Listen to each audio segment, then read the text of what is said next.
our fear. And without a torment to oppose the norm. Olá, muito bem-vindos a mais um Convite ao Pensar. Meu nome é Bruno Figueiredo. Começa o nosso episódio de número 73 pela TV Poços, pelo YouTube, pelo Spotify.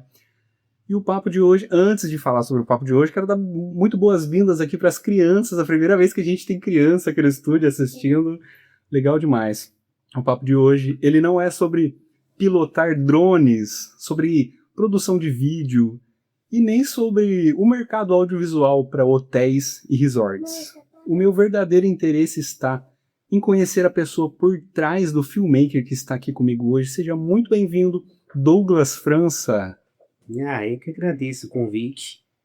Um prazer estar aqui, poder estar falando um pouquinho da minha trajetória e compartilhar um pouquinho que eu sei com a galera, que compartilhar assim, quem divide multiplica, né?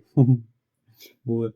Cara, antes da gente fazer aquela breve apresentação tradicional, hoje eu quero explorar alguns pontos com você para a galera que está assistindo o Convite a Pensar pela primeira vez. Aqui a gente explora a pessoa, primeiro a gente fala sobre quem você é, depois a gente conhece a tua história, e antes da tua apresentação, eu queria começar te perguntando se as pessoas já te rotularam por uma coisa que você concorda. Rotular. Não sei como que eu respondo isso. Porque a gente tem várias... as pessoas rotulam de várias maneiras, né? Tipo, às vezes a pessoa não te conhece, acha que você é metido. Você não conversa muito. Então, eu não sei, assim, de rótulo, pelo menos chegou a mim, a minha pessoa, não lembro, assim, de rótulo nenhum que me deram. Eu gosto de explorar essa imagem que as pessoas criam da gente antes de conhecer a gente de fato. Você lida bem com críticas, com esse pré-julgamento que as pessoas fazem antes de te conhecer de fato? Crítica já faz parte do trabalho em si. Eu sempre falo que quando alguém aprova um vídeo, um trabalho, ela não fala nada. Então, por exemplo, se eu finalizo um trabalho, se eu faço uma edição, entrego um vídeo e eu mando o material pro cliente e ele não me fala nada, eu sei que ele gostou, ele aprovou. Se ele quer alguma modificação, se ele quer mudar alguma coisa do trabalho, aí ele critica, vamos por assim, né? Ele fala em si. Tá, mas e se for fora do trabalho? Como é que você aplicaria isso nas suas atitudes do dia a dia? Então, eu acho que as pessoas são dessa mesma maneira, assim. Né? Eu acho que para pontuar algum defeito, as pessoas acabam falando, né? Você deveria, sei lá, comer menos, falar sobre isso. Sempre alguém quer pontuar alguma coisa para melhorar o próximo, né? Mas quando a pessoa vê alguma qualidade ou vê alguma coisa boa em você, ela não costuma falar. Então é meio que a mesma coisa, assim, o trabalho e a vida pessoal acho que meio que se mistura, porque é o que eu passo, assim, se ninguém tá falando nada, é que tá gostando. Agora, a crítica ela vem mais rápido, né? Tipo, a notícia ruim ela chega mais rápido. Acho que é assim. Vou te propor um pacto aqui hoje. Da gente trocar uma ideia sem papas na língua. Quero que você fale sem se preocupar no que vai sair, tá? Pode falar bem fluido, bem de boa. Pra você tá de boa? Tá de acordo com as regras? Sim, sim. Tá. O que você me diria que, com pouco tempo de conversa com você, as pessoas já percebem em você? O que é uma coisa que você não precisa se esforçar, que fica muito claro no teu jeito de ser? Eu acho assim, no começo, como eu comecei a trabalhar muito novo, eu tive que polir muito a questão da minha fala. Então eu tive que amadurecer muito na conversa. Então, geralmente quando eu converso, quando as pessoas começam a bater um papo comigo, elas me dão mais idade. Porque geralmente quando no começo que acaba mudando muito o jeito de eu falar. Você tem quantos anos? Eu acho que eu tô perto dos 40. Quantos anos eu tenho? 38, fazer 38. E a pessoa geralmente me dão uma idade mais nova. Eu tô com barba agora, mas geralmente eu tiro a barba. E a galera não acredita que eu tipo, tenho 20 anos de profissão. Então as pessoas elas começam a perceber, quando eu tô conversando, eu falo muito sobre um jeito muito técnico, uma conversa muito diferente. Sei lá, não consigo te explicar exatamente o que as pessoas podem achar. Mas elas acabam julgando que eu tenho mais idade do que eu aparento ter. Uma coisa assim. E tem alguma característica que você tem que se policiar um pouquinho para não deixar aparecer? Alguma coisa que você precisa domar? Característica. Que você prefere evitar que as pessoas percebam em você? Ai, ai. Boa pergunta. Essa não me vem nada na cabeça. Tem algo que você sente que é teu, mas incomoda as pessoas? E por esse motivo você viu? É que eu não tenho muita preocupação em incomodar as pessoas. Porque eu não me incomodo muito com os outros, assim. Mesmo que. Porque eu já. As pessoas já julgaram muita coisa sobre mim, sabe? De falar. é, eu. O que as outras pessoas falam, tipo, não me afeta muito. Tá, agora você falou um bom ponto. Esses dias eu pensei sobre isso. Sobre quem fala o que as pessoas falam. Eu não me importo com o que as pessoas pensam de mim. Essa frase é bem clássica, bem tradicional. Você acha que de fato a gente não se importa? Ou no fundo a gente tenta levar numa boa, mas a gente sente? Na verdade, tudo que a gente faz é uma espécie de uma máscara para os outros. Na verdade é isso. Muitas das vezes a gente vai para o trabalho com um sorriso estampado e não é o que a gente sente. Na atuação do dia a dia. Que cada um tem os seus problemas, as suas batalhas, as suas guerras, e não levam para fora de casa, né? Todo mundo posta uma viagem bonita, mas não posta o perrengue que foi ficar na fila, a mala pesada que teve que carregar, né? A falta de energia que teve no local. Então, geralmente as pessoas postam aquilo que aconteceu de melhor, né? Ninguém mostra tragédias. Então, tudo que a gente faz, a gente meio que molda para todo mundo, do jeito que a gente se veste, do jeito que a gente fala. Só que isso é instintivo. Eu não acho que todo mundo faça isso com vontade de fazer. Uhum. É uma coisa, acho que natural de todo mundo, mas não por querer impressionar. Eu acho que é um instinto de sobrevivência, sei lá. De não querer mostrar ferida, não querer mostrar. Mas as pessoas acharem o que os outros pensam sobre ela mesma tem muito a ver dela mesma. Se você se sente fraco ou ferido, eu acho que você se afeta mais com a opinião dos outros.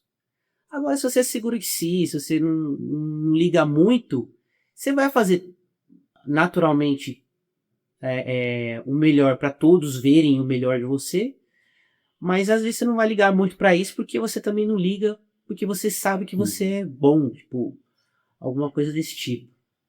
Tá. Antes da gente conhecer a tua versão de hoje, o momento em que você está vivendo, eu queria saber dessa versão sua de hoje, o que você quer preservar nela para sempre, que você quer continuar sendo? Hoje eu acho que o que eu quero preservar é minha paz. O que tem te trazido paz? A minha família, a minha casa, Hoje eu tenho muito mais tempo do que eu tinha antes. E isso às vezes vale muito mais do que muita coisa, né? E tempo é bom, né? Bom Tempo é demais. o que a gente tem, sim, de mais valioso, né? O tempo é um remédio, o tempo é o que te dá fruto. Se você souber plantar agora, sabe que vai colher daqui a um tempo. Se você se machucou de algum jeito agora, daqui a um tempo você se cura. Então, Para você, qual que é a pior forma de perder tempo? Tem como perder tempo? Como se desperdiça o tempo? desperdiçar o tempo. Eu acho que não aproveitar já é um desperdício.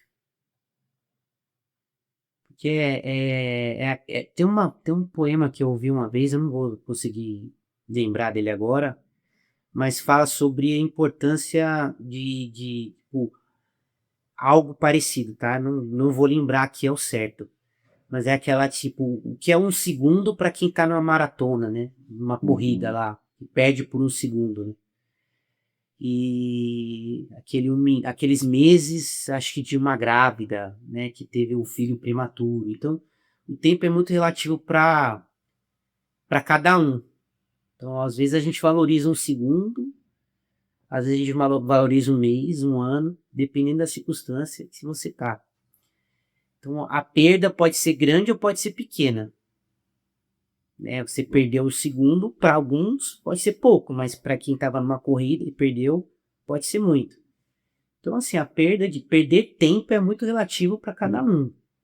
Mas o tempo é finito e é para todos. Então, todo mundo tem o mesmo tempo.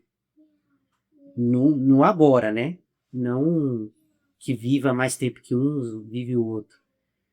Mas acho que na balança é o mesmo para todo mundo. Boa. Agora, depois dessa breve introdução que fizemos aqui, vamos à sua apresentação. Queria que você apresentasse para a galera de casa quem é o Douglas. Quem é o Douglas? Bom, É você.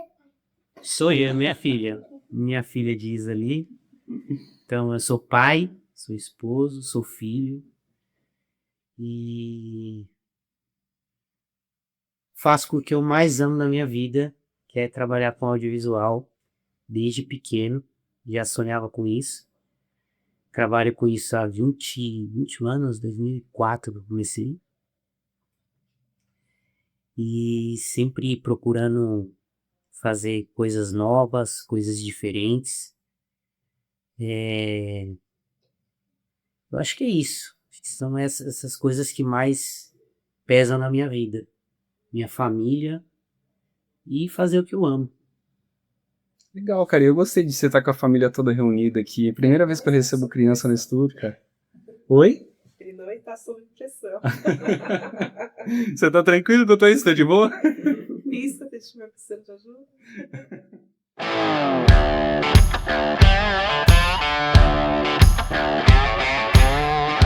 Entramos agora na primeira camada. Esse é o momento da gente te explorar. É muito difícil a gente falar da gente sem falar sobre o que a gente faz e sobre o que a gente trabalha. Então aqui a gente tem algumas perguntas que são investigativas e durante as suas respostas eu vou puxando alguns fios de acordo com o que você falar, tá? A gente começa aqui com o fato de você nunca me viu, né? Eu nunca vi você também. Você já me conhecia antes? A gente não se conhecia, né? Pessoalmente, não. Eu não. O que você repara em alguém quando você conhece a pessoa pela primeira vez que é aquilo que valida gostei ou não gostei? É difícil validar alguém olhando para a pessoa, né? Porque a gente não conhece ninguém só de vista. Não, falando na primeira trocação, assim, ó, você conversou com a pessoa, você já sentiu, tem alguma coisa que levanta aquele alerta, assim, que você fala assim, isso aqui não é legal. Geralmente, o que que é? Eu geralmente eu gosto de pessoas que contem histórias. No sentido assim de que eu consiga conversar por pelo menos assim mais de 10 minutos. Vou colocar nesse ponto. Então, quando a pessoa vem com um assunto diferente, elas gostam de trocar uma ideia, né, conversar, me agrada. Agora, pessoas de poucas palavras, que não tem muita comunicação, é muito mais difícil de eu conseguir desenvolver alguma coisa. Porque eu gosto de falar, eu gosto de contar história, eu gosto de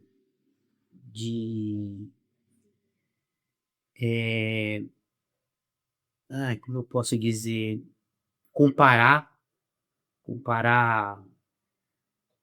vivências. Uhum. E eu acho que é isso, acho que é o que mais me pega, assim, em relação. Eu não faço muitas amizades.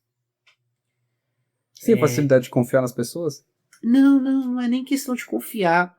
É que eu trabalhei muitos anos com casamento. Eu comecei, na verdade, fazendo filmagem de casamento. E casamento era assim, eu fazia em média 110 casamentos por ano. Então era toda sexta, sábado, domingo. Sexta, sábado, domingo, sexta, sábado, domingo. Então você tinha amigos na adolescência. E aí você começa a trabalhar e aí você perde todos os fins de semana. Porque você está trabalhando, está fazendo casamento ali. Então a pessoa te convidava para sair, você falava, pô, não vou poder porque eu vou trabalhar. Não dá. Aí chamou uma vez, chamou duas. Chega a terceira vez, ela não te chama mais. Então você acaba vivendo num outro universo.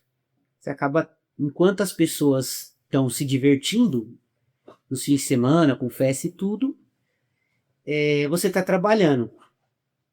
E durante a semana, tipo, vamos pôr assim, meu domingo era segunda-feira. Você não encontrava com ninguém. Não tinha essa coisa de... E aí as amizades acabam sendo pessoas da profissão. Então a maioria dos meus amigos, eles são fotógrafos, são cinegrafistas. E aí o assunto acaba ficando dentro dessa área. Então eu converso muito com a galera, mas geralmente é audiovisual e tal. E aí eu tenho poucos amigos da adolescência que eu converso até hoje. E aí não tem como fazer novas amizades. Geralmente é no trabalho. Quero conhecer um pouquinho a tua visão de mundo agora. Quero saber o que te preocupa mais no mundo de hoje. E fazer essa dualidade entre o que você acha... O que você acha mais bonito e o que mais te apavora. No mundo, no geral... Olha, no mundo... o mundo tem tanta coisa bonita. Se você tiver como observar, já é uma coisa assim, tempo, e começar a olhar. Esses dias eu tava no Parque Municipal aqui. E aí eu tava pensando em alguns projetos que eu tô montando, algumas coisas, né? E aí eu vi o João de Barro pegando os galinhos, os barrinhos assim, levando pra construir, que ali tem bastante João de Barro ali no parque. E eu falei assim, caramba, quantas viagens esse passarinho ele vai fazer até construir a casa dele ali? E será que ele tá preocupado com isso? Será que ele vai parar e vai falar assim, pô, não vale a pena. Acho que eu já carreguei palha demais, barro demais e... Aí você começa a ver a beleza que tem na natureza, a beleza que tem nas coisas perfeitas de Deus, tipo, é incrível. E aí, o que no mundo, qual que era a outra parte? Tá, você disse o que é belo, agora vamos pro que te preocupa. Que me preocupa. Mas dentro disso que você falou, eu achei bem legal. É tão gostoso quando tem uma quebra no meio do teu dia. Quando você tá no dia que você tá naquele fluxo normal. Esses dias eu assisti um passarinho tomando banho numa poça. E por aqueles 15 minutos que eu fiquei assistindo ele, parece que me deu uma leveza. Nossa, que gostoso. Você sai, parece que você troca a ótica completamente, né? Bem, bem legal isso, essa quebra. Mas voltando pra pergunta... É aquela questão de você parar, né? Você parar pra só parar. E se colocar ali no papel de observador, né? De sair do fluxo natural do dia. Não, nesse mesmo dia eu comecei a reparar, porque isso chama, você começa a olhar pra outras coisas, né? Eu vi um cachorro passando molhado depois da chuva, assim. E você começa a achar essas coisas bonitas, né? E é tão legal esses pequenos detalhes. Às vezes estão em umas coisas que a gente, quando tá no ritmo normal do dia a dia, a gente, né, não percebe. É legal estar com essa percepção, com os olhos abertos, prestando atenção em coisinhas assim, é legal. No mundo, assim, é difícil você falar o que assusta, tá? É difícil pra você? Porque é difícil Não, é escolher. porque tem muita coisa que assusta no sentido global, assim, Sim. e tal, mas às vezes o que me assusta é pessoas que desistem, tipo, da vida, porque isso me assusta muito. Porque você passa na vida muitos altos e baixos. Eu já passei por problemas financeiros, já perdi amigos, familiares e tal. Mas a gente nunca desistiu da vida. Eu desisti da vida, né? Eu não vou falar a palavra para não cair no engajamento. Uhum. Mas isso me assusta, cara. Pessoas que realmente, tipo, tiram a vida e porque não. Eu acho que tem tudo que você tem que ser grato. Porque tipo, se você bater o carro, você só bate o carro se você tem um carro.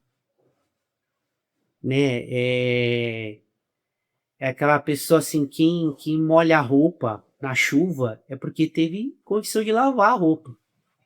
Mas tem gente que nem tem roupa para lavar. Tem gente que não tem carro. Então, ser grato por tudo é meio soberbo, tipo. Então, mas aí que tá. Você acha que é falta de gratidão ou é mais uma falta de acolhimento? Talvez seja, talvez seja. Talvez seja alguma coisa de amor. Onde você acha que a gente erra mais para que coisas como essa aconteçam? Porque eu acho que assim, muita gente só olha e fala, nossa, como assim, sabe? Depois que já aconteceu, né? Então, é aquela questão da depressão. Porque a gente falar de fora é ruim. A gente nunca se deprimiu. A gente falar que depressão é coisa. Fale por você. Ah, tudo bem. Tudo bem. Eu ia Mas falar, tô brincando, mas nem tô. Mas é assim, é a pessoa que tá de fora falar, ah, você tem que ser grato e já era e tal, mas cada um tem a sua dor. O foda da depressão é justamente isso, às vezes a gente não percebe porque tem pessoas que estão deprimidas, mas que está no fluxo normal do dia ali, você nem...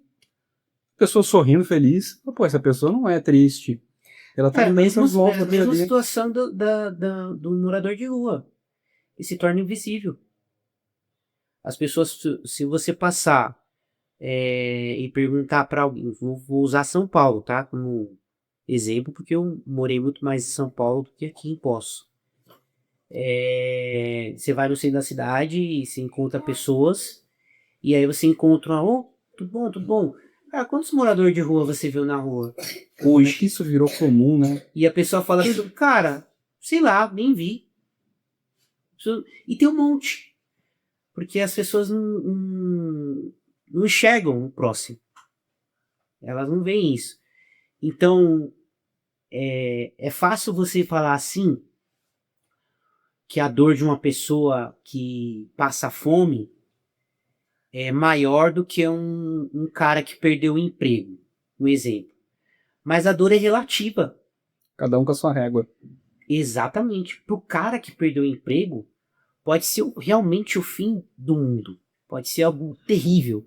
E para aquela pessoa que está com fome, tá sorrindo, tá dando risada, tá brincando, porque ele sabe que talvez ela tivesse passado algo pior ainda antes, ou que ela acredita que amanhã ela vai comer. Então a régua assim de dor é para cada um de um jeito. Você perdeu, quando você é adolescente e você perde uma namorada, é o fim do mundo. Uhum. E se você falar isso pro seu pai, um exemplo, eu vou falar, para com isso, filho. Daqui uns anos você vai conhecer outra mulher. Você vai ver e tudo mais. Mas naquele momento a dor dele era... A régua dele tava lá em cima. Mas você chega a conseguir entender a pessoa chegar nesse ponto de tomar uma atitude dessa? Porque, assim, sofrendo em vida, a pessoa tá num ponto... Porque eu acho que você chega num ponto desse, é quando já tá insustentável, né? Quando chega... Tá num ponto de estar insuportável, a pessoa não suporta mais e ela toma uma decisão dessa.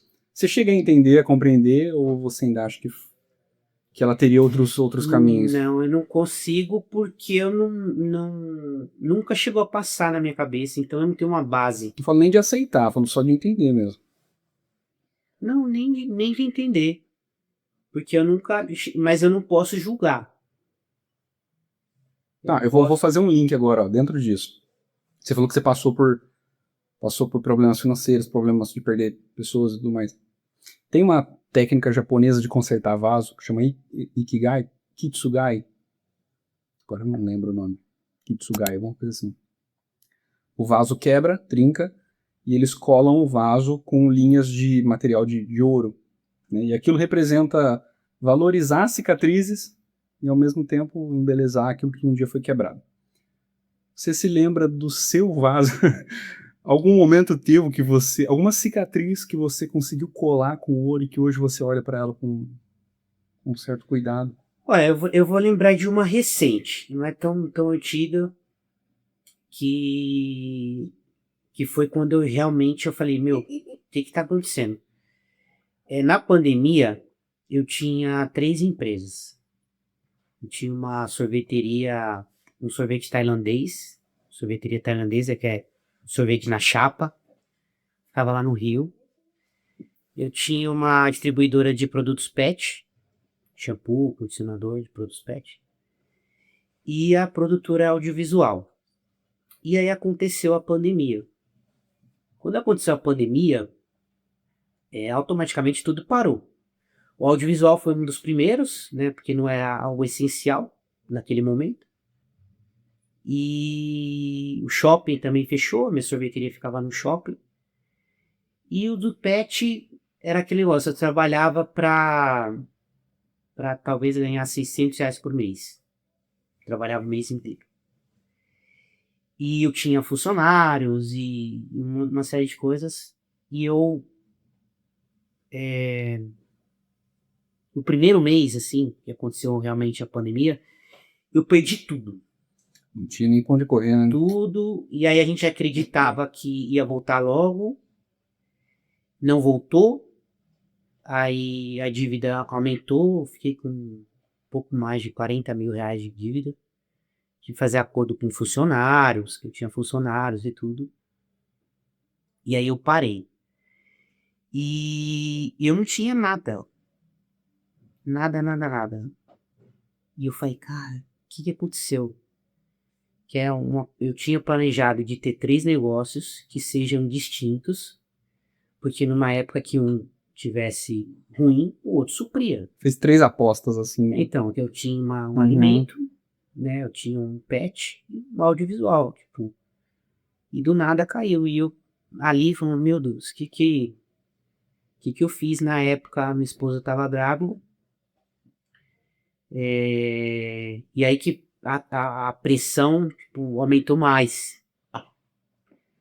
Porque você tem um bebê que vai chegar e você não tem renda nenhuma. Graças a Deus tinha minha casa, né, que meu pai morava na casa de cima também, sempre me ajudou, os pais da minha esposa também ajudaram e tudo mais. E aí aconteceu tudo isso, eu achei que foi o momento pior da minha vida.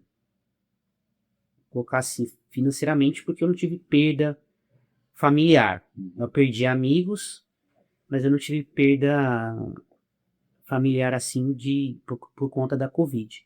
Meu pai teve Covid, na época também ficou muito mal, a gente ficou muito preocupado. E aí passou a pandemia, e aí eu comecei a perceber o quanto essa cicatriz me fortaleceu. Porque nessa queda tudo, eu aprendi sobre educação financeira, que era uma coisa que eu não tinha, né? Aprendi, vou colocar assim, fiquei mais cuidadoso em relação a alguma coisa, apesar de que na minha profissão é diferente de um CLT que tem um salário fixo por mês, que tem a segurança que dia tal ele vai ter o salário dele. Eu não sei quanto que eu vou ganhar todo mês. Então eu não sei quanto que eu vou ganhar esse mês, não sei quanto que eu vou ganhar. E eu não tenho essa insegurança. Pô, será que eu vou ganhar tal, tanto no mês que vem? Porque eu já vivo isso há 20 anos, então essa insegurança minha já passou faz um tempo. Só que essa queda que eu tive, essa cicatriz que eu tive, de passar por essa situação, que me falou assim, eu nunca mais quero passar por isso, me fortaleceu de tal maneira que hoje eu tenho muito mais segurança financeira do que eu tinha antes. Né? Não aposto em tantos, eu só tenho uma profissão só agora, só a produtora mesmo. Mas eu sempre estou inovando, sempre estou trazendo coisas diferentes, coisas novas, para sempre estar à frente das coisas que estão acontecendo. De alguma forma isso afunilou você para que você focasse só no audiovisual e aí, por conta disso você aprimorou e desenvolveu no audiovisual também, né? Às vezes pode ser por isso. E foi um dos motivos de eu criar um nicho, que antes no audiovisual eu trabalhava com tudo. Trabalhava com casamento, trabalhava com televisão, trabalhava com filme, videoclipes. E aí no audiovisual, quando começou a voltar na pandemia, os hotéis estavam reabrindo. E foi bem na época que o Instagram lançou o Reels. E aí eu vim fazer um trabalho em Poços mesmo, umas imagens de drone, eu já pilotava drone. E aí eu tinha um trabalho, acho que era 4 dias, eu consegui concluir em 3. E aí, em vez de eu ir embora, no 4º dia eu falei assim, olha, acho que é a Aline, né, que era gerente do hotel. Eu falei assim, Aline, vamos fazer um vídeo na vertical, tal, para você postar no Reels? Ela falou assim, como assim? Não, o Reels tá entregando bastante material online e tal. E ninguém sabia muito bem trabalhar com isso. E aí eu fiquei esse dia a mais, filmei, né, o hotel, já editei, que inclusive foi no meu primeiro iPhone, que eu tinha ganhado de uma outra gravação, e editei lá e postei. E eu falei, vamos ver o resultado? Postei na minha rede social mesmo, um Reels pequeno. Eu tinha, acho que na época, 300 seguidores no meu Instagram. E aí, em 2 horas, já tinha mais de 3.000 visualização. E ela falou, nossa, meu, que legal. E eu sem impulsionar, sem nada, postei o vídeo. E aí ela falou assim, pô, eu quero trazer isso daí pro hotel. E aí eu comecei a fazer esses trabalhos pro hotel e eu comecei a falar, pô, aqui tem uma necessidade, né, nessa área aqui. Aí foi que eu comecei a fazer trabalhos para hotelaria. E aí foi que eu comecei a nichar, né? Que eu comecei a fazer só um tipo de serviço, não necessariamente, né? Eu faço outros, mas hoje 80% dos meus clientes são hotéis. Mas eu tô vendo, hein? Sem falar de trabalho no bloco pessoal, hein? Tô vendo. Tá quase lá. Falta alguma pergunta pra gente fechar. E aí sim a gente vai falar do teu terreno. Pra gente fechar o pessoal, tá? Daqui a pouco a gente continua. Tô interessado em saber sobre os drones. Eu tenho bastante curiosidade, mas não entendo nada. Pra gente poder fechar, tá? Aproveitar que as crianças estão aqui. Eu queria que você me falasse uma coisa que você aprendeu na sua casa, né? Quando você era criança, conforme você foi amadurecendo, e que você gostaria que seus filhos também aprendessem com você. Ai, eu aprendi em casa.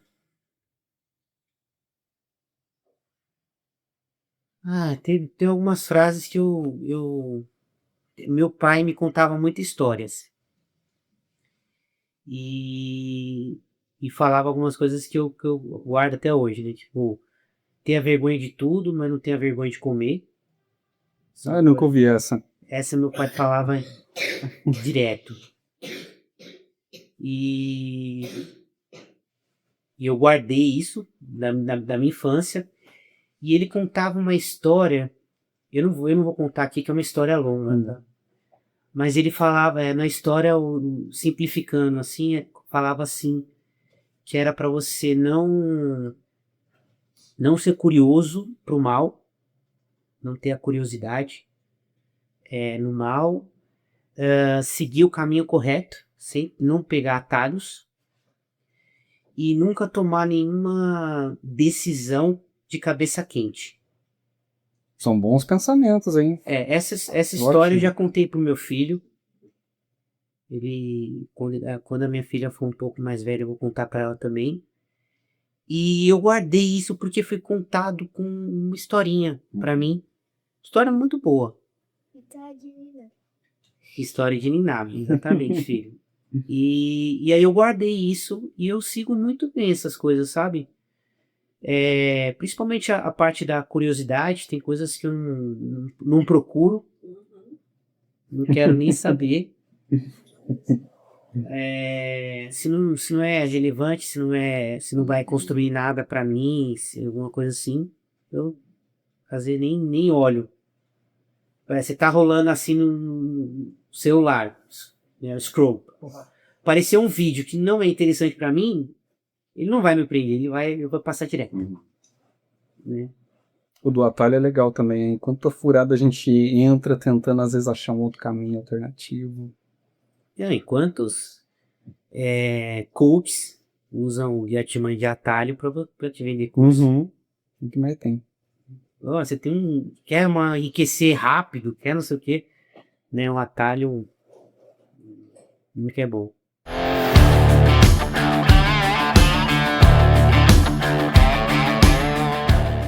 Entramos agora na segunda camada. Agora sim é o momento da gente conhecer o seu trabalho, tá? Vamos fazer uma linha do tempo para entender a tua trajetória, pelo que você passou. Eu queria muito falar dos drones, que eu já vi que tem uns aí em cima da mesa também. Mas, primeiramente, falar assim, a gente assiste os vídeos prontos, né? Galera que vê o vídeo pronto lá, todo produzido, bem editado. A gente não tem a menor noção do que passou por trás, né?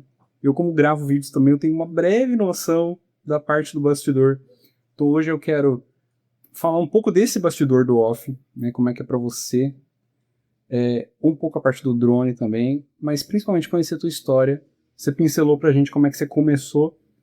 E voltando lá atrás, você já era uma criança criativa, isso já chamava a sua atenção, e você lembra quais foram os caminhos que você viu, que você enxergou, por onde que você quis começar? Você quer do comecinho lá de criança?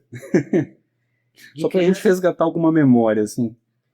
Não, de criança eu lembro muito bem da primeira vez que eu falei pra minha mãe que eu queria fazer filme.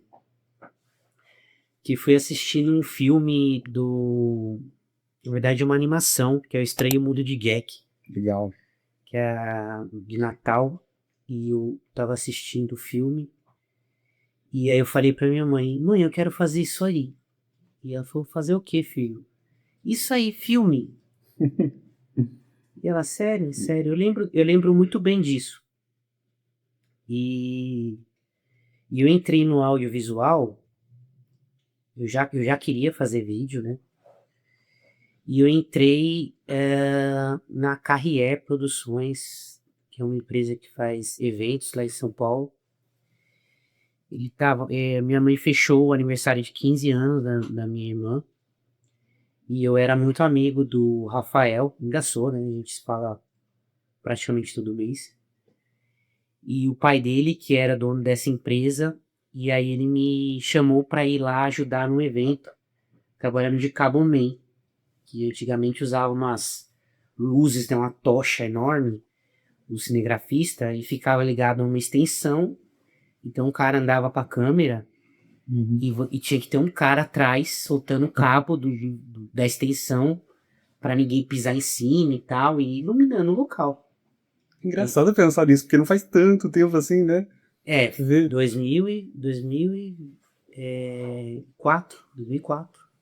Engraçado. E fora o tamanho das câmeras, as coisas, tudo e a era digital mesmo das câmeras foi nessa época aí. 2023, 2003, 2002, que veio as primeiras câmeras digitais assim, acessíveis, né, para as pessoas. E aí eu trabalhava de caboman. Só que eu sempre fui uma pessoa muito curiosa. Então eu ficava do lado do cinegrafista e eu ficava assim, o que esse botão faz? Isso aqui.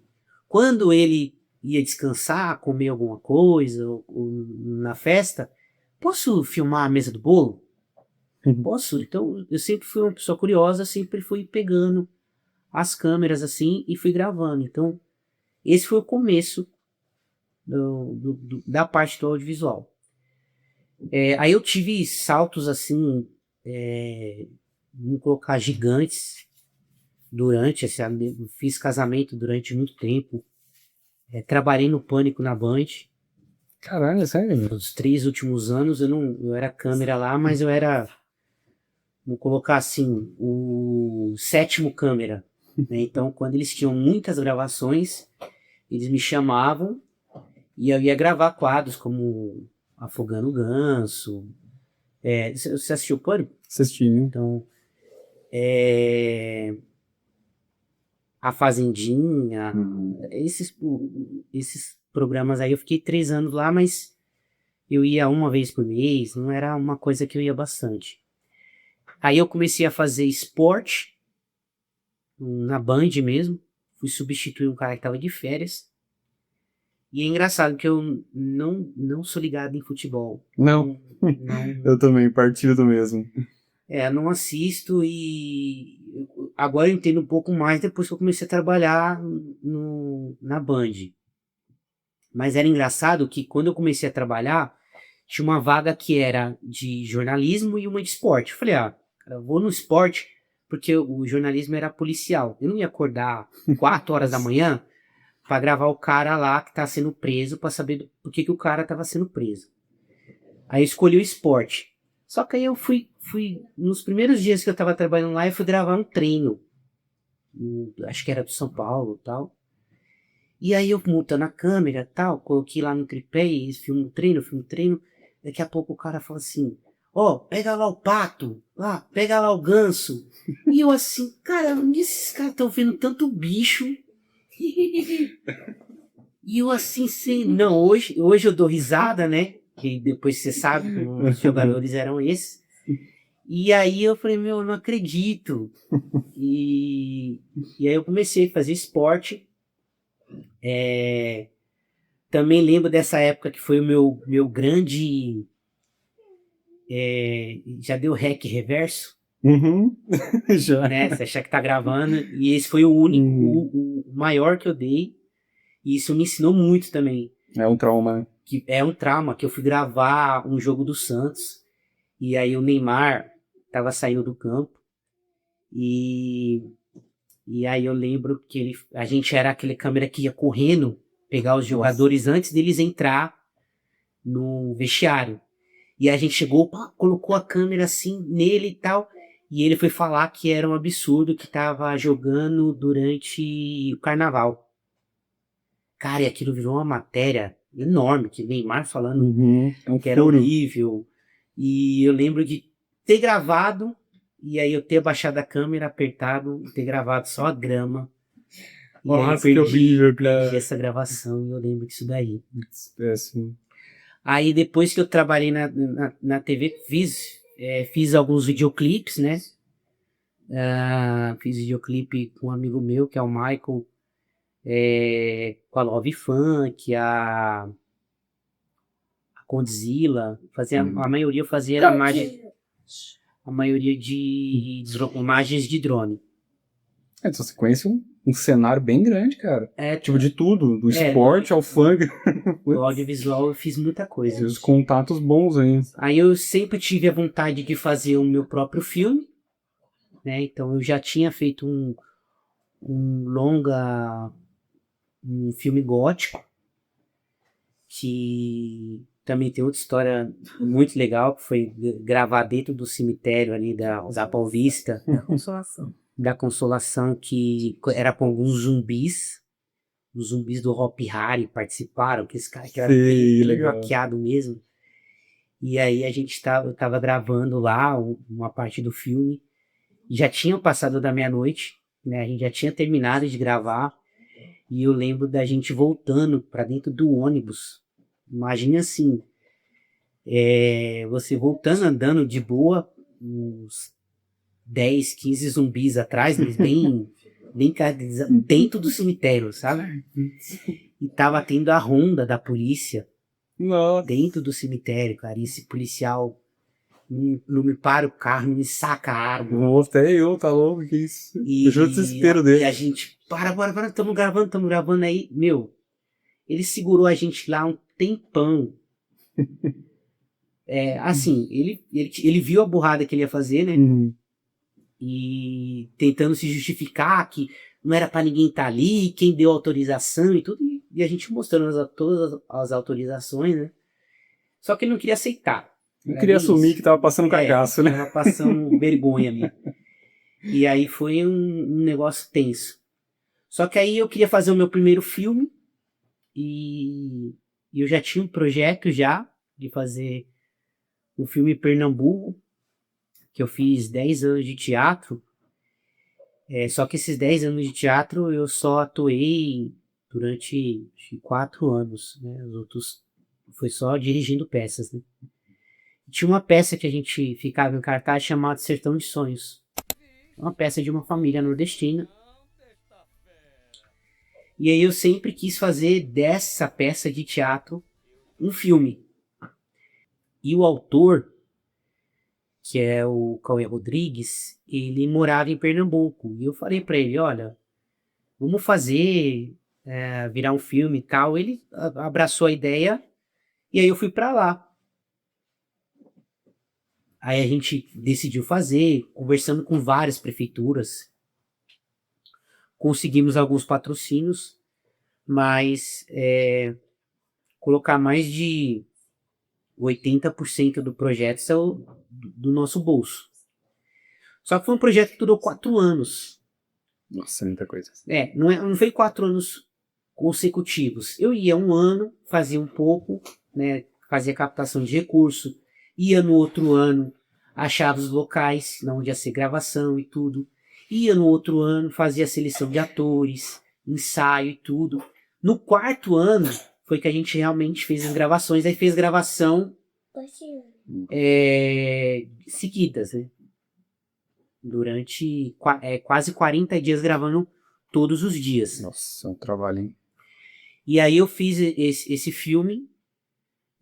Tem muitas histórias dessas gravações. Não vou me aprofundar muito nisso, porque o tempo do programa é pouco. Mas eu lembro de uma cena, né, de uma situação que foi quando eu fiz o lançamento do filme. Que eu decidi lançar lá também. Na cidade, ali uma cidade Carnaíba. E aí...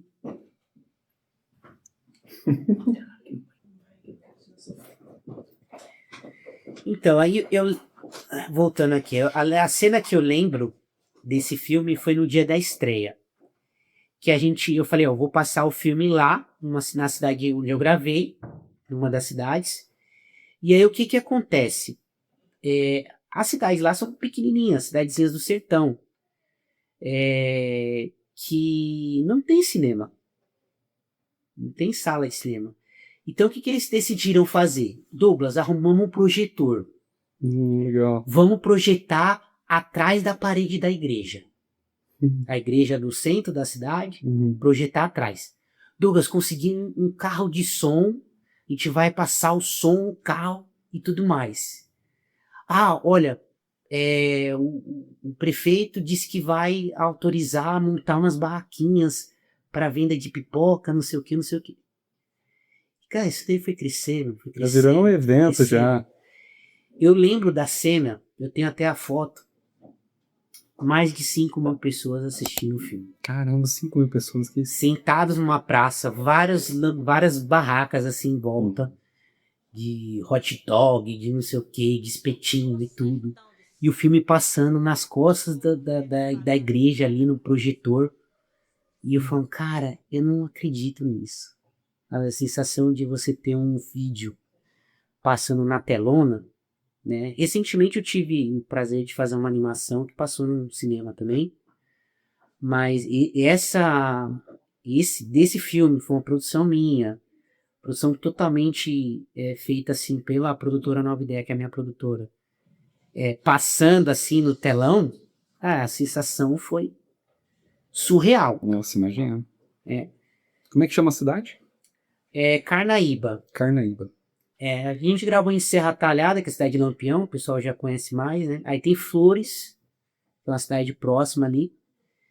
E acho que das cidades assim que eu lembro de nome são essas daí. E aí eu lembro disso daí. Aí vim pra São Paulo, eu trabalhei em outras coisas, né? Na parte do audiovisual, até chegar na parte dos hotéis que eu falei agora há pouco. Mas eu já passei por tudo do audiovisual. Então, eu fiquei até com essa curiosidade, porque querendo ou não, você fez tudo ao redor ali, você fez... E nessa parte do filme que entra a parte do drone. Que é Legal. interessante, porque eu ia gravar lá em Pernambuco e ia ficar muito caro levar um piloto de drone. Porque era na época que estava saindo, por assim, o Phantom 2, que era um drone enorme assim, que pouca gente pilotava, ninguém tinha esse conceito de drone. E aí saía mais barato eu comprar um do que eu levar um cara para ir pilotar lá, e eu nem sabia qual tipo de imagem, como que eu ia usar lá. Então eu comprei com um cara o drone, acho que é o Wellington, e tive 2 aulas com ele, e fui para Pernambuco com um drone. E aí fui lá, fui gravar o filme, teve um dia lá que eu fui subir o drone, e já ficou numa árvore, né, já tive o primeiro baque, eu falei, meu Deus, todo o meu dinheiro que eu gastei no drone. Depois eu consegui levantar ele e fazer alguns outros voos. Pode passar, filho. Cara, então você comprou o drone já pra gravar, já testou na prática, já. Eu acho assim, eu acho que a galera do audiovisual, eu vou falar no geral, porque eu acho que a grande maioria é assim, a gente aceita trabalhos que nunca fez na vida dizendo que faz, Te entendo. né? A pessoa liga pra você e fala assim, Douglas, eu tô aqui fazendo um curso, você grava um curso pra mim? Claro, nossa! E aí você abre no YouTube lá, como gravar cursos. Não tem tempo ruim desse jeito. Bem isso daí. Mas eu acabei aprendendo a pilotar drone com isso. Mas depois dessa queda que eu tive lá, demorou para eu subir o drone de novo, mas eu entrei na parte do drone justamente nessa área. Acho que foi 2013. 13 foi quando? Não, foi 2014. 2014 foi o lançamento. 2014, janeiro de 2014 a gente... Então, 2014. Eu piloto drone então há 11 anos, é isso? 11 anos. Tá, eu vou querer explorar o drone antes, só pra gente fechar essa parte. Você fez várias coisas, então. Você explorou tudo que tinha ao redor aí. O que brilha mais o olho, cara? É o drone? Qual que é aquela coisa que você tem mais, assim, que você fala, isso aqui é o que eu mais gosto de fazer? Como você testou de tudo, fez de tudo? Eu vou te dizer uma frase do Kung Fu Panda. Já assistiu o filme? Nossa, Kung Fu Panda? acredito no mim. Uma frase que o Messi Shifu, ele fala pro Paul, né, que é o Panda, ele fala assim, se você fizer sempre tudo o que você sabe, você nunca vai aprender uma coisa nova. Então, assim, eu não posso te dizer que o que eu gosto é filmar, fotografar, pilotar drone. O que eu gosto de fazer é algo que eu nunca fiz na vida. Esses são os trabalhos que eu mais curto. Então, quando alguém chega para mim, Douglas, eu queria gravar um clipe e eu queria uma cena de que você me cobrisse de leite, colocasse um monte de sucrilhos e eu saísse, sabe, aquelas coisas meio bizarras. É isso que eu vou topar de fazer, sabe? Fazer coisa a partir da criação, né? Isso que eu acho que essa parte que eu mais curto. Fazer coisa nova. É de fazer algo que eu nunca fiz na vida.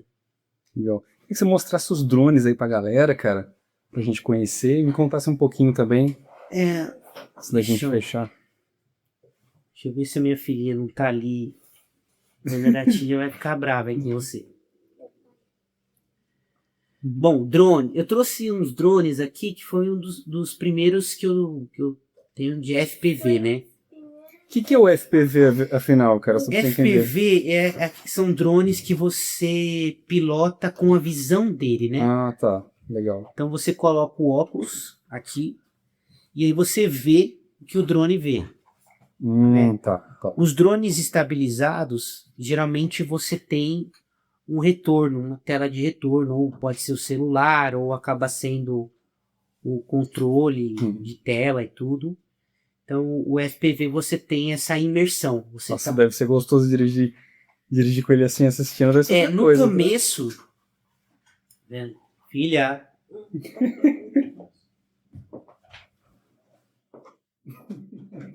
É bom que a galera de casa aí já sabe que tem criança no recinto, tá tudo tá de boa. Não esquenta não. ela deu uma hora, ela já Sinal. já quer fazer outra coisa. Bom, a parte do drone de FPV, ela é um pouquinho complicada porque é o seguinte: imagine que os seus olhos estão se movendo, né? Sua cabeça está em movimento, vamos por assim, só que seu corpo está parado. Então, se você não tiver um treinamento, não fizer um treinamento, você enjoa. Nossa, sim. Tem pessoas que assistem os vídeos que eu gravo no meu óculos, eu falo assim, olha o voo que eu fiz, porque fica gravado aqui no óculos. A pessoa passa mal. Na hora que você tira, assim, você tem aquele... Parece que tá voltando pra realidade. A pessoa né? passa mal assistindo o vídeo. Imagine... Nossa, pilotando então. Então, assim, se você tem um drone estabilizado, você voar um drone estabilizado, você... uma horinha de voo, você já praticamente consegue voar sozinho. Um drone FPV, você tem que pegar um simulador e ficar pelo menos 19 horas voando ali, no simulador direto, para poder pegar um real. Dá uma sensação de estar voando? Dá, uma sensação. A adrenalina sobe. De você sair de um voo, dependendo do voo que você faz, você sai com a mão tremendo. Legal. Já quebrei muito drone. Né, já fiz muita coisa. Trouxe alguns aqui, só para vocês verem. Né, esse aqui é um Protec 25, é um Cineuk. Tem 5 categorias de drone. Tem o Cineuk, que são esses drones que são mais estabilizados, né? Tem o 25 aqui, esse é um 35 polegadas, que é maior. Nossa, esse é bem grandão. Esse é grande. Tem o Timeuk, que são drones pequenininhos. Que jeitadinho esse, cara. Tem uma qualidade assim absurda. Só essa câmerazinha aqui. Imagina. Tá? Tem o Long Range, que é para voos longos. É isso que eu ia te perguntar, porque tem a distância também. Tem o de distância. Tem o Freestyle, que é para você fazer manobras. Tá. De manobra. E tem o Cineuk, Timeuk, Long Range, Freestyle. Eu esqueci agora a outra categoria de drones. Mas são 5. E eu faço o Cineux, que é só mais voltado para vídeo. Tem esses times. A gente usa a GoPro Naked. Né? A gente pega uma GoPro normal e desmonta ela todinha e faz ela ficar com o menos peso possível. Caramba. Porque quanto menor peso, mais tempo de voo a gente tem. Então um drone desse aqui, com uma bateria 6S, né, no caso dessa aqui, ele vai voar 12 minutos. E isso vai voar um bom tempo, né? Sendo que esse daqui, mesmo sendo desse tamanho leve, ele acaba voando durante 4, 5 minutos. É pouquinho. Aí você tem que estar bem certo o que você vai fazer. Pra não perder o tempo. Não é tipo chegar lá, voar... vou voar de novo. Não, você já faz o percurso logo. Isso é certeiro. Pô, esses drones baratinhos na internet não compensa, né? Não, Porque a qualidade compensa pra você perder. Só pra brincar tá, né? Olha, eu tenho alguns brinquedos, né? Alguns drones brinquedos, mas se você for muito alto, o vento leva. Ah, tem essa. E a qualidade, mas o problema é mais a qualidade do vídeo que Não tem qualidade. Não dá nem pra usar, né? Vamos supor, é uma câmerazinha pior do que uma de celular de entrada. Aqueles pocketzinhos. Bem, a câmera não... Mas pra brincar, você olhar assim, ficar olhando, olhando para o drone, né? Sem ter retorno, Sim. dá pra você brincar. Mas hoje você tem drones, tipo, a série Mini, a DJI. Sim. Você paga aí 3 mil, 4 mil reais, você vai ter bons drones. Seguros, assim, que dá pra voar, retorna sozinho, se você perder sinal. Aí ele sabe o lugar que ele Ele sabe, assim, o ponto de saída dele. Então, pra muita gente entrou. Só que aí acabou abrindo muito leque, né? E muita gente que não sabe fazer acaba fazendo coisa errada, pegando drone pra espionar não sei quem. Aí as regras aumentaram agora, né? Pra você voar, precisa de mais legislação, autorizações e tudo mais. Ah, tem isso? Sou por fora total, cara. E pra você fazer Não virar bagunça, né? para você fazer um voo, você precisa ter um registro do drone, fazer solicitação na ANAC para fazer o voo. Tem que ter, dependendo do tamanho do drone, ter um seguro, que é o seguro reta. Mas tem que ter uma certificação. Um curso concluído, uma coisa assim. Não, você se registra como piloto, a não ser que seja drones acima de 5 quilos, que aí você precisa do CAR. Caramba, 5 quilos do drone é pesadão, então. Geralmente é drone de pulverização, Tá. jogar veneno na plantação, ou lavar janela, tem drones que lavam janelas de pele. Aí você precisa do CAR, que é um registro de pilotos de drone para drones de acima de 5 quilos. Pra gente poder fechar esse bloco, queria que você me falasse um pouquinho do cenário, porque aqui, você que trabalha com hotéis e resorts especificamente, você tá no Paraíso, cara. A cidade aqui tem, eu acho que é incontável, eu não sei quantos hotéis e resorts tem aqui nessa É cidade. engraçado, assim, porque eu vim morar em Poços, porque eu comecei a trabalhar aqui e eu vinha pra cá todo mês. Eu fiquei quase 3 anos vindo todos os meses pra Poços. E aí eu já queria me mudar em São Paulo, né? Porque é uma cidade que, assim, para os meus filhos não estava legal. Eu não tinha quintal, tinha os meus cachorros, meus filhos não podiam brincar na rua, meio complicado. E aí eu já vinha para Poços, decidi vir morar para cá, e aí a gente nos mudamos para cá, e eu comecei a atender bastante hotéis aqui. Só que se eu te falar que esse ano eu não atendo nenhum hotel em Poços. Sério? Mas foi. Atendo assim, de vez em quando me chamam para fazer uma campanha ou outra. Eu vim para Poços porque eu tinha bastante clientes aqui, mas hoje não, hoje eu faço hotéis na Bahia, viajei recentemente para Curitiba, faço muito São Lourenço, que é umas 4 horas aqui, vou para Rio, um monte de locais que nem são perto de Poços de Caldas. Pô, gostoso, né? Poder trabalhar assim, viajando, fazendo o que você gosta. Você acredita que foi uma coisa que eu nunca imaginei? Porque eu odeio dirigir. Sério, cara? Odeio dirigir, não gosto. São Paulo, assim, nossa, eu passo raiva. Porque eu não gosto. E hoje, vamos pôr assim, que uma boa parte do meu trabalho é ficar no volante. Nos dois sentidos, né? Depois você ainda fica dirigindo o drone. O drone eu já não reclamo, não. Eu gosto. Agora, Qual que é a parte que você menos gosta, cara? dirigir. Dirigir carro. Edição você curte? A edição, se for pra editar o que eu faço, eu gosto. Agora, quando vem vídeos de outras pessoas, que aí eu não sei o que a pessoa quis trazer com aquilo, aí eu já não... Quando você pega um cliente que é uma proposta, que é uma ideia que você não compra muito, que você fala assim, isso aqui daria para ser muito melhor se a gente fosse por outro caminho. Mas você faz aquilo que o cliente está pagando e fala, eu queria que fosse assim. Não, é sempre isso. Eu não questiono o cliente, não.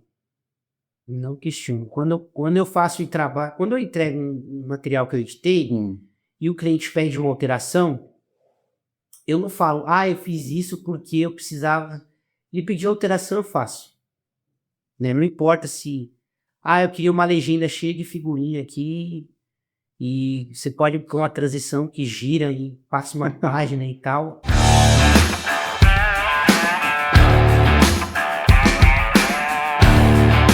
Estamos agora no modo aleatório.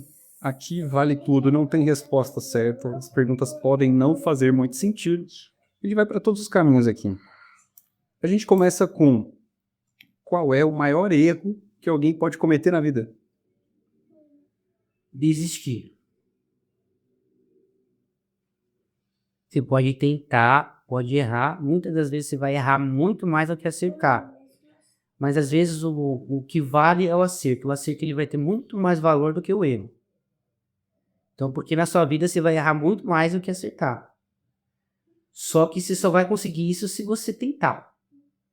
Então, desistir, eu acho que é um erro, assim, terrível. É melhor nem ter pensado na ideia do que ter tido e não ter tentado. Mesmo errando, continuar, né? Ó, essa daqui. A sua vida é um filme agora, tá? Vamos lá. Se a sua vida fosse um filme, qual é o gênero que seria esse filme? Um gênero. Sei lá, tem dia que é comédia. Tem dia que é... Acho que é um filme estilo família. Faz sentido. Estilo Esse é Boa. família. E que nome seria esse filme? Que nome você daria? Seria nome de... Ixi. Nome de filme.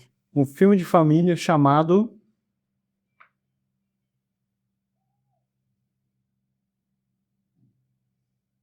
Todo dia aprendendo a ser pai. Boa. E qual é a cena mais emocionante desse filme? Mais emocionante. Sei lá, emoção. Depende muito da emoção, hein? Mas tem coisas assim que pega a gente de surpresa, sabe?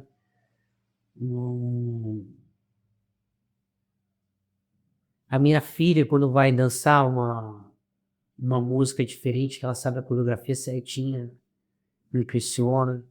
Meu filho, quando traz uma obra de arte, que ele adora fazer, gravura, corte, e traz algo que eu jamais imaginei, me pega de surpresa também. Acho que são várias emoções, mas eu lembro de uma pergunta parecida, que uma amiga minha, que trabalhava comigo, que é a Raquel, quando eu tive meu primeiro filho, ela me perguntou... É você, filho. Ela me perguntou como que era ser pai. E aí eu falei pra ela assim, olha, imagina o seguinte, seu computador tá travando, sua HD tá bloqueada, sua memória RAM já não funciona mais, e aí você formata seu computador. Cara, você formata o computador, você liga o computador, aí ele liga rapidinho. E você começa a mexer o mouse, ele não tá travando mais, ele tá funcionando normal. Seu computador, depois que você formatou ele ficou, tipo, parecendo novo. Multiplica isso 1 milhão de vezes. Eu não sabia explicar para ela exatamente a sensação que era ser pai. Mas foi a tentativa de uma tentativa de explicar um parâmetro que eu tinha no momento. É porque eu nunca quis ser pai. Nunca nem tive vontade de ser pai. Sério, cara? Eu ia ser 2 agora? E hoje eu não vejo minha vida assim. Que massa, cara. E se esse filme tivesse um vilão, quem seria? Ou o que seria o vilão desse filme? Vilão?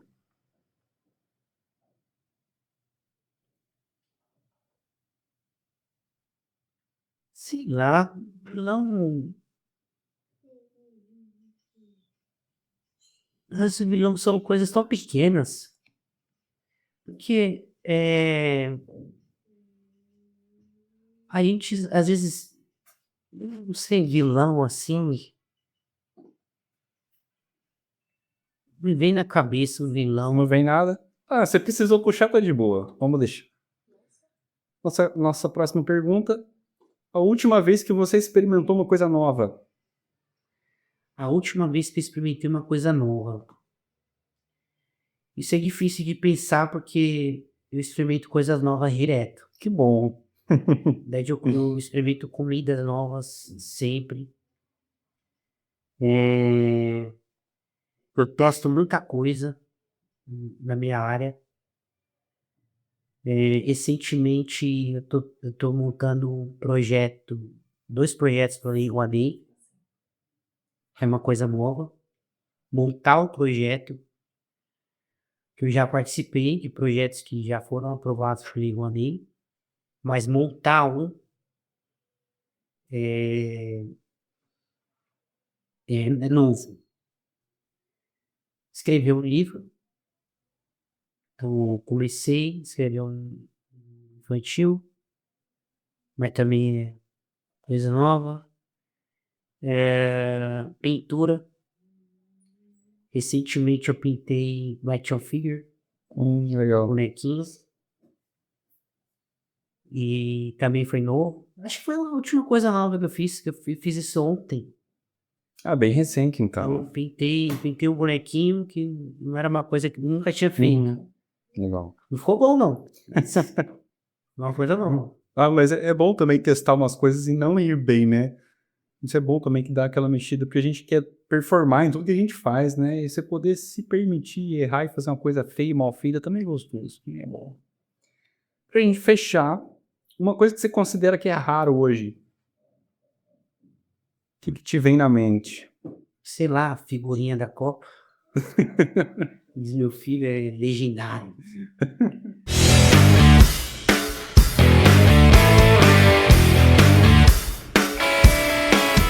Entramos agora no bloco final. Nossa conversa vai chegando ao fim e agora você vai deixar algumas indicações aí pra galera de casa. A gente começa esse bloco com uma indicação de um hábito que é poderoso para as pessoas cultivarem no dia a dia delas. Eu acho que é um esporte. Isso eu dou muito pra mim. Sério, você pratica Jogo tênis. tênis? Nossa, eu nunca joguei tênis, cara. E eu em São Paulo, comecei em São Paulo fazer aulas, e que em Poços eu segui mais, porque tenho mais oportunidade de jogar. E me ensinou muita coisa o tênis. Que o tênis, ele é aquela situação de um ponto de cada vez. Você perde um ponto, e você já tem que jogar o próximo. E é um jogo individual, é você contra você mesmo, não é você contra o adversário. E o esporte, o esporte ele te liberta da tela, Isso é bom. muito bom. Você não tem como, vou jogar futebol olhando o celular. Não tem isso. Eu vou nadar olhando para o celular, entendeu? Então, o esporte, acho que é um bom hábito. Gostei muito do que você falou do... Você perde um ponto, mas você já tem que jogar em seguida de novo. Isso é bem legal para se praticar na vida. Tem uma frase acho que é do Nadal. Ele fez um discurso numa faculdade que ele falava assim que ele foi considerado um dos melhores tenistas do mundo. E ele fala que 85% dos pontos que ele fez não foi dele. Foi erro do outro jogador. Ele foi melhor porque ele errava menos. Não é porque ele fazia mais pontos. E a maioria dos jogadores são esses. A maioria dos jogadores de tênis, eles não fazem pontos. Eles erram menos Não é o que acerta mais, é o que é menos. do que erra menos. Legal. E, e é muita concentração. Foco. Se você estiver olhando outra coisa, você não consegue jogar. Se você estiver pensando outra coisa, você não consegue jogar. Você tem que estar muito presente. Muita atenção, né? Legal. Agora você vai deixar uma indicação que tenha ou não um significado, um sentido para você, que você gostaria que a galera de casa conhecesse. Pode ser um filme, uma série, um livro ou uma música. Um desses. Filme.